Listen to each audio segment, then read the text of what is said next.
Good morning and welcome to Ask the Expert. I'm Joe Taylor. This morning, another in the ongoing series of programs presented by the Northwest Regional Key Program for Quality Early Learning. The program, through the Northwest Institute of Research, oversees a grant from the Office of Child Development and Early Learning at the Pennsylvania Department of Human Services and the Department of Education. The goal of the program is to improve the outcomes for young children as they prepare for school. John Poza from the Pennsylvania Keys is the host of the program, and he's here with us throughout the series. Well, good morning, John, and who do we have on the line this morning? Good morning, Joe. This morning I am pleased to welcome Michelle Figler, who is the Deputy Secretary of the Office of Child Development and Early Learning. Michelle came to Ochdale last year. She's an accomplished leader in the field of early childhood education. Prior to coming to Ochdale, she previously served as the Executive Director of the Pittsburgh Association for the Education of Young Children, the Southwestern Pennsylvania 1,500-member affiliate of the National Association for the Education of Young Children. And Michelle also was co-chair of Pittsburgh Mayor Bill Peduto's Blue Ribbon Panel on Early Childhood Education. Welcome, Michelle. Thank you. I'm so happy to be here today. Happy to have you. Well, Governor Wolf has been in office about a year now, and I know that there are a lot of things going on in Ochdale at this time. Tell us a little bit about all of the initiatives, because this is a very exciting time, and how these initiatives will impact early learning programs and families. Sure, I'm absolutely happy to do so. So I've been on board since about June of 2015, so just a little bit more than 6 months. Very honored to join Tom Wolfen, Secretary Dallas, and Secretary Rivera in this work. And here at Ochdale, we really have set forth a new vision and priorities to make government work better for children and families. So we are really focused on collaboration, meaning true collaboration and inter-bureau workings together. So our office has sort of grown up in pieces over the years, and it's been fantastic that we have the Office of Child Development and Early Learning, which brings Department of Human Services and Department of Education together. And now our goal is to really have our Bureau of Early Learning Services, our Bureau of Child Care Certification, our Bureau of Subsidy, and our Bureau of Early Intervention Services working together collaboratively, thinking about the children and families we all serve each and every day. Our second big goal is really about engaging stakeholders. That's why it's really wonderful to have the opportunity to be on the show. So we have really set high goals of talking to our stakeholders, talking to our providers, talking to families, asking them about how does the system work for you, how can it work better for you. I think one of the things we're most proud of is that we spent a lot of time this year out at the Early Childhood Summit that the Pennsylvania Child Care Association and the Pennsylvania Head Start Association co-host with Ochdale. And we had all of our bureau directors and myself there, and really spent time, I'll say it, just sitting, talking with providers and asking them about what can we do better inside of Ochdale. And then our final big goal is to really be using data effectively. We know that we need good data to be able to design our programs, to be able to continue to make investments in programs, and to really always be on the cutting edge on what's the best and most effective way to serve our youngest children and their families. So that's what's happening around here. Well, one big issue that we've heard about is the reauthorization of the federal Child Care Development Block Grant. Now, a lot of folks out there may not be familiar with what that actually is and what it entails, but it is a big deal, and it's been many years since it was authorized. So what impact will that have on Pennsylvania? So I think it's kind of great to be able to say that I don't know that you can find a state that's more excited about the Child Care and Development Block Grant reauthorization. So for folks that don't know, the CCDBG, as you'll often hear us say, is the money that comes from the Office of Child Care from the federal government here to the state of Pennsylvania. We are the 9th largest recipient of Child Care and Development Block Grant funds across across the United States. And these are the resources that allow us to provide child care subsidy, child care quality payments, everything that we do around high-quality child care. And I think it's really important to note that it is the first time in around 20 years since it's been reauthorized. So what does that mean to states? That means that states have been sort of operating under the same federal rules. I'll have to say that what we're seeing out of the federal government and what we're poised to do here in the state of Pennsylvania is really exciting because it allows us to think about the children and the families much more effectively in our policies around high-quality child care. So some of the big changes are that it really impacts child care certification, child care work subsidy program, and our Keystone Stars programs, right?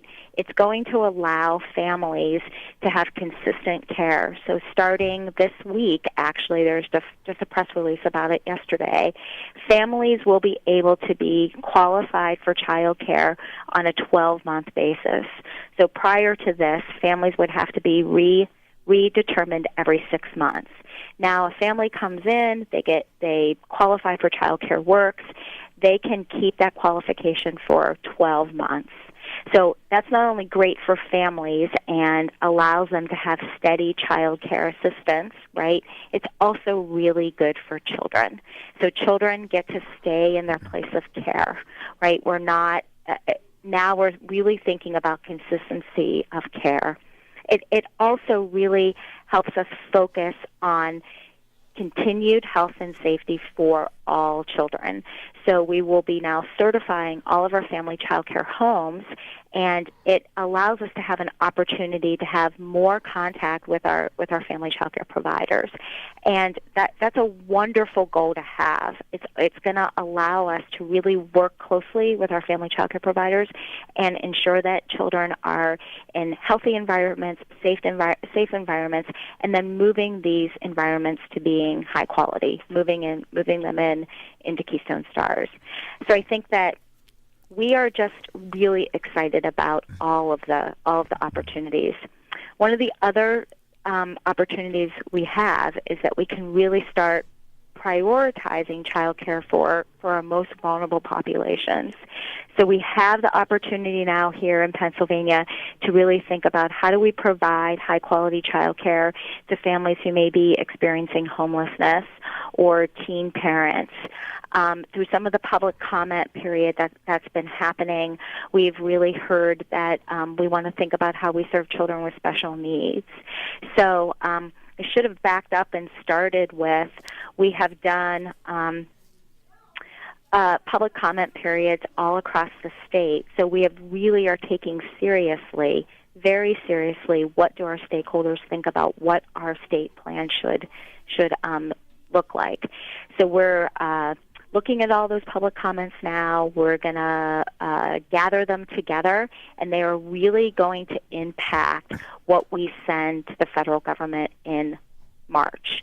I'm really proud of our team because we spent a lot of time across the state and listening to people, really wanting our stakeholders to be part of writing this plan with us. Michelle, I've been on the program helping John for well over a year now, and I've been thoroughly saturated in the importance of early childhood learning. If I hadn't been before, I certainly have in the past year and a half or so. But I wonder, to the average Pennsylvanian, especially in rural areas like ours, is the message really getting out about how important it is to have their children, or even grandchildren, ready for school? So I think that's a really great question. I think that it is a number one priority for us, that we work with our partners across the state to ensure that they have the resources they need to really be able to communicate with families how important this is for school readiness, but also for social emotional development, and really being able to experience the opportunity with other children, helping them get ready for that school environment. I think it takes all of us working together to really make this the number one priority. So as we in Octal go and travel up to the Northwest, we need our partners there to continue sort of the drumbeat, right? Families need to understand that they can have opportunity to high-quality care, but why it's so important. And it needs to be sort of something we constantly think about, right? And that it's not, we can't start and stop because there will always be new children, right?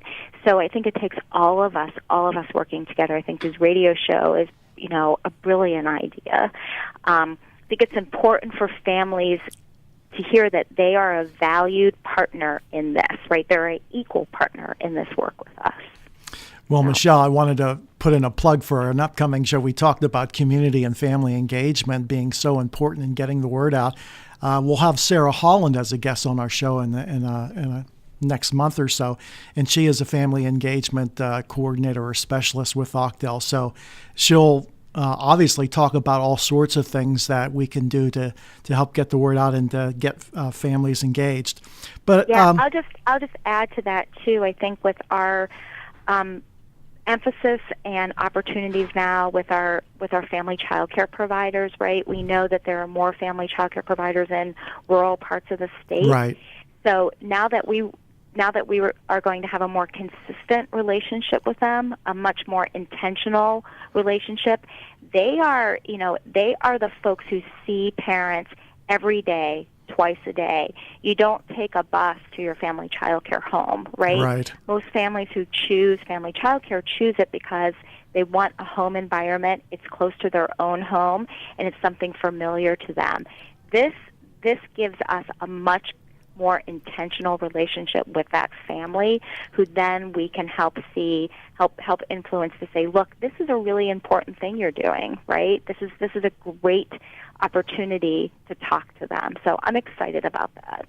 Well, we talked about the Federal Child Care Development Block Grant, or CCDBG, not to totally muddy the waters for our general audience, but we also have, Pennsylvania was the recipient of a federal Race to the Top Early Learning Challenge. So you may want to address that and explain a little bit about how that fits into the new priorities at Ochdale. Sure, absolutely. So Pennsylvania was awarded a Race to the Top Early Learning Challenge grant for 3 years, close to $52 million. I think it's really important for folks to understand that the purpose of the Race to the Top Early Learning Challenge funds from the federal government is really about helping states build their infrastructure, right? To really help states think about, what do we need? How do we build capacity in the field to provide more high-quality early learning services? Things that we can't do with our normal funding that comes into the state. So some of the things that we've been able to do with that, and I think what's been most exciting, is that it really helps us meet our goal of stakeholder engagement, right? Right. So the way we can build capacity at the state level is to really work with local communities.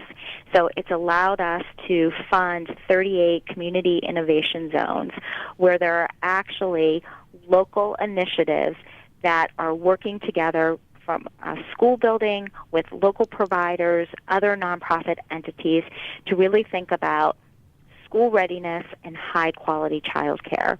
We know here at the state level that we need to empower the local communities. It's really those resources are something we didn't have before, so it's really been able to help us grow that local effort.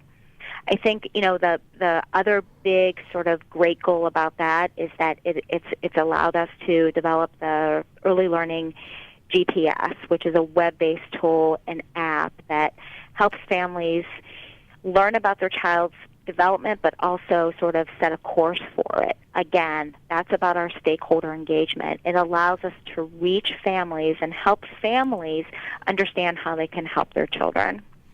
And I think, sort of the final thing is that it's given us the resources to really look at our kindergarten entry inventory. So this is something that here, state of Pennsylvania developed. It's a reliable reporting tool that provides a consistent statewide measure of children's readiness when they come into kindergarten. So we've been able to invest resources there. We've been able to invest in how do we help our school district partners receive children, measure readiness, and then how do we work with our early learning community to say this is what we want preschool to be able to do so that we can work in partnership with our school districts. So it really fits into our priorities because it helps us bring all of our programs together. It also is really important around our stakeholder engagement.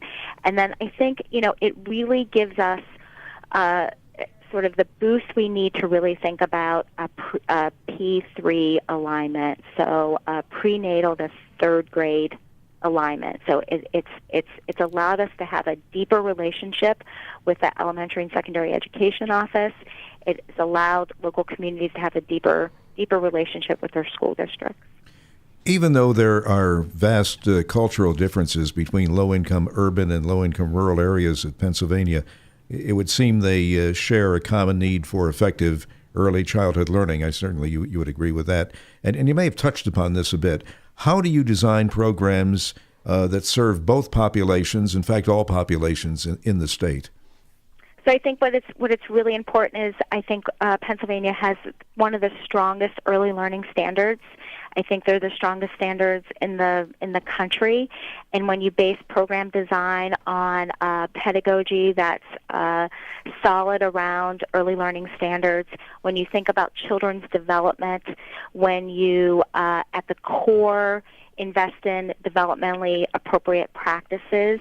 So when you think about, regardless of where a child lives in the state, that we know that children need access to high-quality professional, right? They need environments that use an evidence-based curriculum.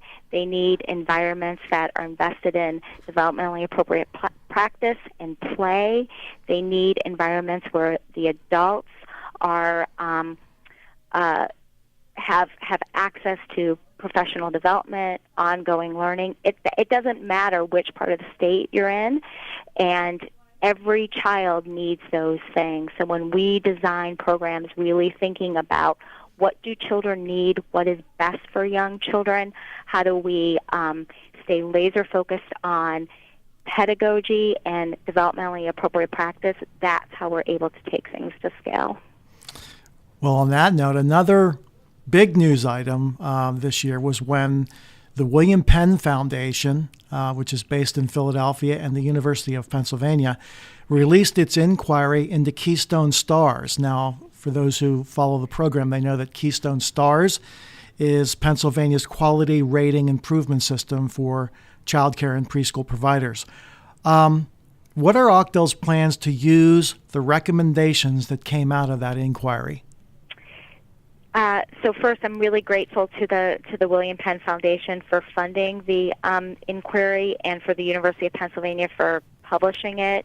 I've said at Early Learning Council meetings that it was like a welcome gift to me when I started in this role, because it really will be the recommendations we will use to inform the revisioning of our Keystone Stars program by 2017.